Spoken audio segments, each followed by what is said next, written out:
Oh. Mom!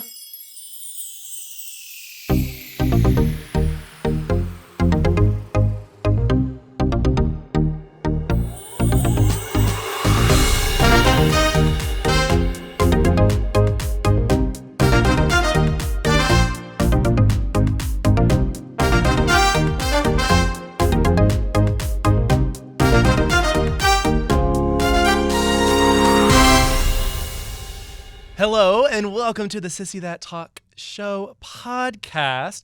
I'm Joseph Shepard, and I have the absolute privilege and honor of having Monet Exchange here. We just Sissy That talked on the YouTube show, and now we're about to do it in the podcast. How are you doing? I'm doing very well. I'm so happy to be a part of your show. I love the talk show. That's catchy. People are going to like saying that. Yeah, It's very smart branding. show. What's Yeah. the smartest branding you've ever done? The smartest branding. Again, I'm going to default to Patty. I don't know. Think about something. What are we doing? For smartest branding, I mean, I guess sponges, and that's good. And people swear that I did that intentionally. Like I really made that beautiful, beautiful gown on the was first so episode. beautiful. So gorgeous. Met Gala. Worthy. Hello. Yes. And because it was not, I didn't use the best materials. It was literally, it just fell apart on the entire, so there were just sponges everywhere.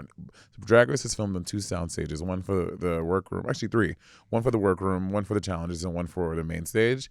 And there were just sponges everywhere in the workroom and everywhere in the main stage, under the stage, under RuPaul's wig, like sponges were just everywhere, Not under his wig. So we would find them and we would just all play with them all the time. It was very cute. So you've been on Drag Race season 10, God. All-Stars 4, All-Stars 7. You did Super Secret Celebrity Drag Race. But you also have started going into the acting realm. You were in the Halloween special. You've done some voice work. Yeah. What is the difference between the two? Do you like the acting atmosphere? Do you want to get more into it? I really do.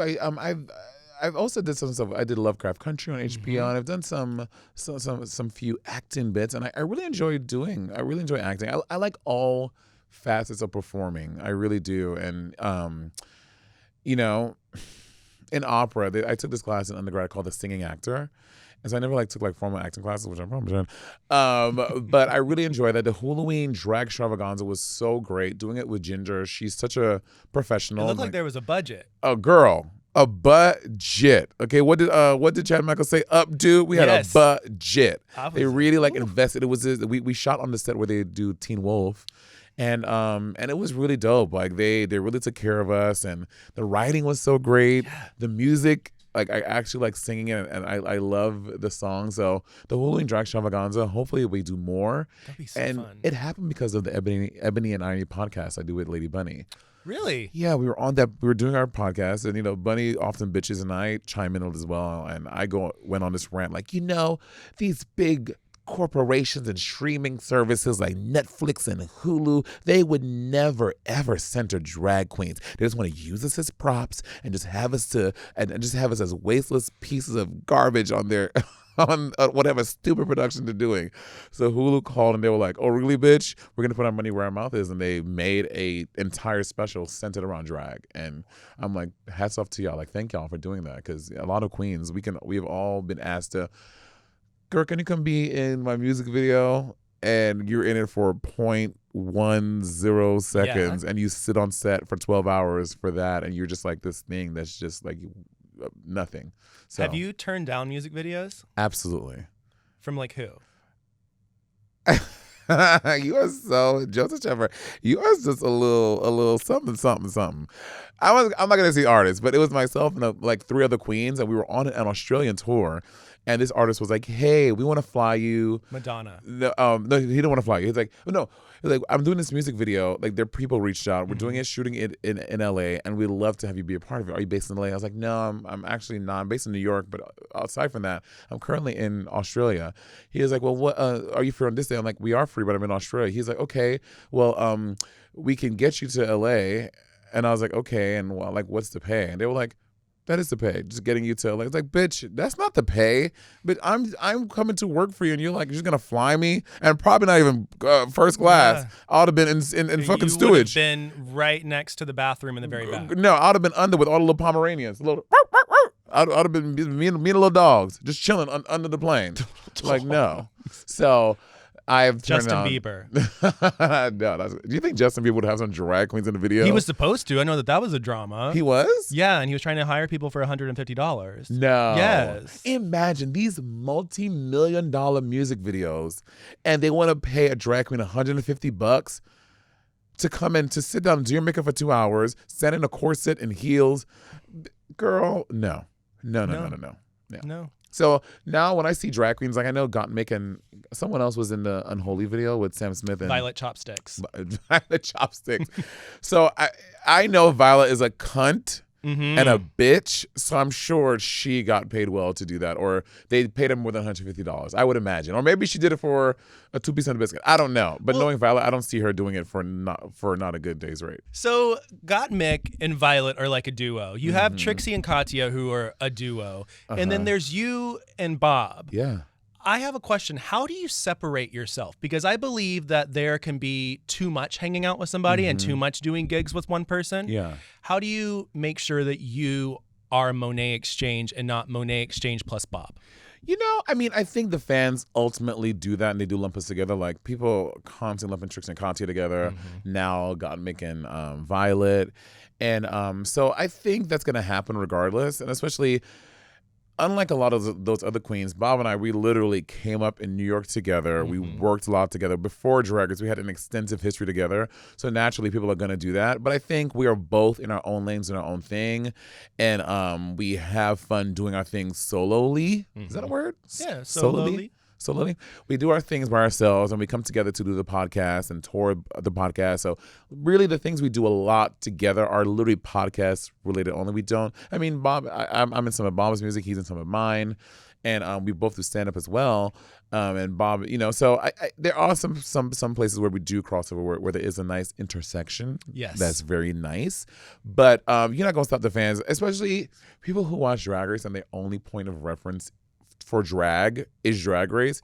Is gonna happen. That's like when a new season happens, they're like, ooh, she's giving me like the new Aquaria, and as opposed to having some other point of reference of what drag is like. So people are gonna do that, and it's fine. I don't get bothered by it.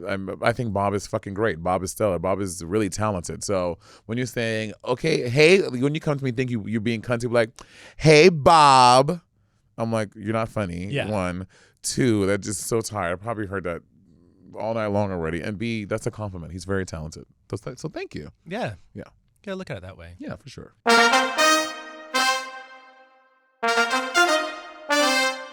Okay, so All-Star 7.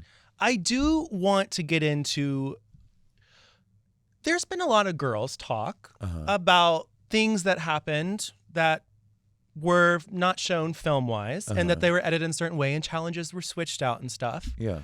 Do you believe that the world saw what needed to be seen? Or do you believe that there was like some edits and stuff that made it? Because from a viewer's perspective, in my head, it did seem like Jinx was the front runner from the viewers, from the edit that I saw. Yeah. Was the edit that you guys had, basically when you guys were on set, was that any different?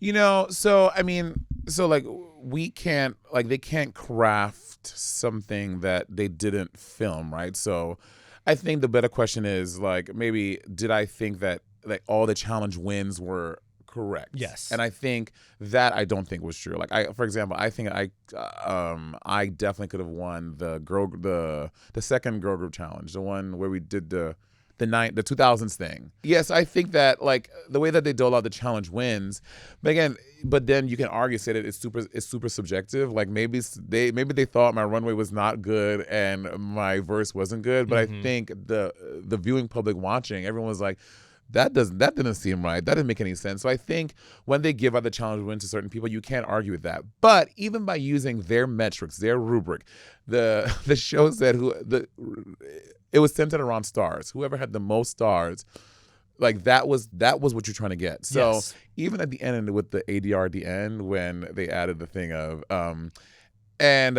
what was it? And judging by your final lip sync and the season.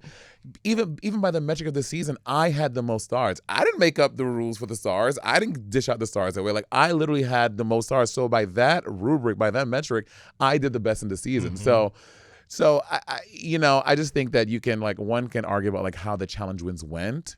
But Challenges were switched though, right? challenges were, that's all alleged too. I don't know that for a fact. You know what? I was not in the producing room saying, "Here, we're gonna put this challenge here." You after every season, you hear so much. Yeah, there's so many rumors, so many things going through. So many rumors. There's so many things, and not unless you were sitting in the room with us, we made that marquee come to life, and RuPaul sat there and like, "Bro, I have a question. Let's ask. Did you change the So it's always going to be conjecture. There's no way to RuPaul. Andre Charles. I made sure Jinx won so you wouldn't have to. But that being said, but Jinx again, like the other 7 of us, Jinx was just in this competition to be in the competition. Yeah, she was not there like, hey, you guys, you should that. That's not what Jinx did. Jinx was playing the competition just like the rest of us. So people sending her stuff. I'm like, that's not her fault or her problem. She wanted to win like the rest of us, So I think you go on TV and you're left to the devices of what the powers that be make it to be, and you can be upset about you can't. No one can say that you can't be mad about it. You can't be upset at the outcome, but you go on to reality TV to get reality TV'd, and that's what it is. When you were reality TV'd on All Star 7, we did notice that there was a lot of positivity. There were no negative critiques, but Trinity has said that there were negative critiques. Do you wish that there would have been negative, or do you think that them painting everybody really in a positive light helped you guys? With the winter season, towards the beginning of the season, they gave us a bit more negative critiques that weren't shown on camera, because they did say this from the beginning. We want to make you this. The purpose of this is to celebrate you guys and to elevate you guys. So we don't want anyone to leave here feeling bad about themselves or their drag. So I think that's why they made a concerted effort to not in a regular season really come at the girls but for example on season 10 episode 1 telling Dusty, all right, we've seen the dots when you know that that's literally her thing, and all her makeup looks always dots. They weren't doing that. All Stars for episode 1, Monet sponges again. Monique. They didn't do that because they're Adore Delano, go home. You know what I mean? They didn't do that. So there were negative critiques, but by episode 4, they really stuck to only the positive stuff. And so. And no, I don't think we. What I think it would have made it would have made it a little spicier. Maybe it would have made a little more tension had we had some more negative critiques between, maybe not amongst the girls, but actually it would be between the girls. Who am I kidding? Just drag queens. We're sensitive about our shit. But it would definitely made a little more maybe tension with us and the judges, maybe, because at this point a lot of these judges, Raja was Michelle. That because these judges at this point, I've done 2 tours around with Michelle. I love that you say that word. Say that word again. Tours. I say tours. Bitch, are you from the Midwest? Aren't you from Atlanta? I'm from Tennessee. Oh, okay. Well, tours. Yeah. Tours. I've done 2 tours around the year with Michelle. I've done tours with Ross. We have been, you know what I mean? We work together. So hearing someone who you work with telling you, well, girl, remember that when we were in Oslo, when you know what I mean? So it is a little different, and I think that would have made it a little spicier, but yeah.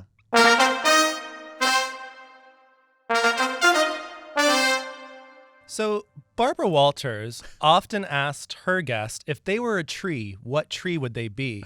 But I'm going to ask you, if you were a sandwich, what sandwich would you be and why? Okay, it's a sandwich. What did I call it? A sandwich. I said a sandwich. Sand.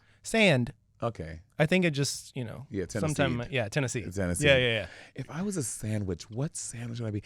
I think, I'm going to say something like corned beef, but not the sliced corned beef, right? So not an Arby's sandwich. Not an Arby's. I want to be, a piece of, my bread would be Ezekiel bread. I love Ezekiel bread.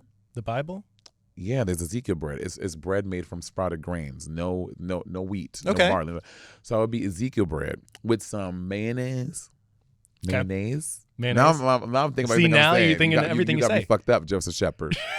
I would have some spicy mustard. Okay. And I would have some corned beef, but the one in the can. My family is from the West Indies. I grew up on corned beef. The one in the can, and you cook it on the fire. And you put that on my sandwich with some bread, with some more bread on top, and I would eat it. That'll be my sandwich. Okay, Subway, there you go. You have Corned your beef. integration right here. Do a corned beef sandwich. The corned beef fried sandwich with Monet Exchange. Yes. Yeah, right? Why not? Well, you were talking about traveling, and my question for you is, did you ever go to Iceland for winning that challenge? I never, oh my God. So I won that challenge to go, I got a free trip to Iceland, but it was on WOW Airlines. I don't think it had any association with WOW World of Wonder. Yeah. It was just a separate airline called WOW, but the company like folded before I was able to redeem my trip. So I never got to go to Pink Iceland for my All-Star trip. So Pink Iceland, if you end up seeing this, I still want to come. I mean, I'll probably have to pay my way there now by plane, but will I at least have a place to stay? Y'all gonna give a bit? I want to go to like that little Blue Lagoon thing. Yes. I want to do that. I think I won that for the makeover challenge. Yeah. I think. Have you gotten all of your prizes? Or has there been other things that you haven't got that you really wanted? I've gotten all the money. I don't know about any like prizes like a trip or something that I won that I didn't get, because All Stars 7 was only money and All Stars 4 was a mixed bag. You got like $10,000 for winning, but also I don't know. I don't know. I loved when Sasha Velour got the year supply of hair products. That's why her hair fell out. Sasha Velour had a full head of hair before she won that prize. You were also recently on the Secret Celebrity Drag Race. You got to mentor Loretta Devine. Devine. I was Loretta Devine's drag mother for all of one episode. But she was there. Icon. Well, she came out and she was like, girl, they gonna know who I am. I can't do a good Loretta Devine. Her voice is so distinct. Yes. And I think when she came to do the show, she didn't realize how, because they had them celebrities working. They had them in like rehearsals, like in costume. Like they had them like working like a Dance with the Stars situation. And like I met her on the first day in that little rehearsal y'all seen, and we met the second day. She's like, girl, I hope they send me home. I have gout in my left foot. I better just go home. And I think they were like, this lady wants to go home. Yeah. And they like let her be. She was working very hard. Bless her heart. Poor baby. Poor baby. Loretta Devine. Did you enjoy that experience? Was it different, kind of like mentoring out, like, celebrities and stuff? Or? Oh, Celebrity Drag Race was completely different from regular Drag Race. We were not, because we're not sequestered. Like we were just like normal people paid to be on set to work. You didn't take your phone or anything. Brooklyn, myself, and Jujubee had such a good time doing it, and Celebrity Drag Race was great. They paid us very well. You guys came out in great outfits every single week. They gave us the budget was, again, they had a budget for us. They wanted us to look good and feel expensive and fierce too. So they gave us a really good budget to get great clothes and to get great wigs, and there were a lot of hours working, but that's what you sign up to when you do this stuff. And Celebrity Drag Race was great. I had a great experience doing Celebrity Drag Race. Yeah. So good. Well, we're coming to the end of our little pod, but I do want to give you the chance to tell everybody what you have coming down the pipeline. What's the promo for Monet? I do a lot of stand-up stuff. I saw that. Are you enjoying it? I love stand-up. I love doing it so much. And so I haven't been much into clubs much anymore because I really do my own stand-up thing. And I did a tour this summer. Patty and I did 10 cities, and then we're doing some more in the winter in December and going into 2023 in January, February. So I'm going to be doing that. Is that fully out of drag? No, it's in drag. I like doing stand-up in drag. Really? Girl, when I am up in Geesh, I feel the fantasy. Yes. I look fucking good. And your jokes become funnier. My jokes are funnier. I smell fucking good. Like, I love doing stand-up in drag. And bitch, I'm a motherfucking woman. Why not? Yeah, you know what I mean? So I do that in drag. And I have some opera stuff coming up. I'm singing with the Minnesota Opera.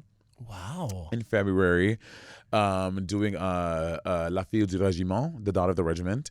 I'm doing that. And then I'm doing some work with the San Francisco Symphony in December for their Christmas show.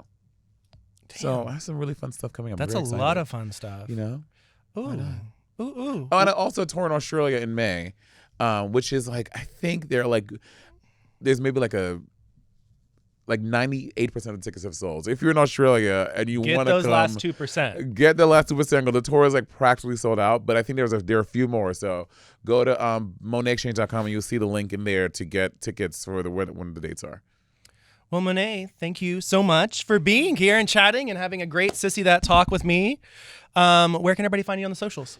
I am Monet Exchange on everything except TikTok. So Monet, the letter X, the word change. And on TikTok, I'm the Monet Exchange because some shady queen. Shade. Because I was late to the TikTok. I don't know about you. Yeah. I was late to TikTok. Yeah. So by the time I got there, girl, somebody done had my name doing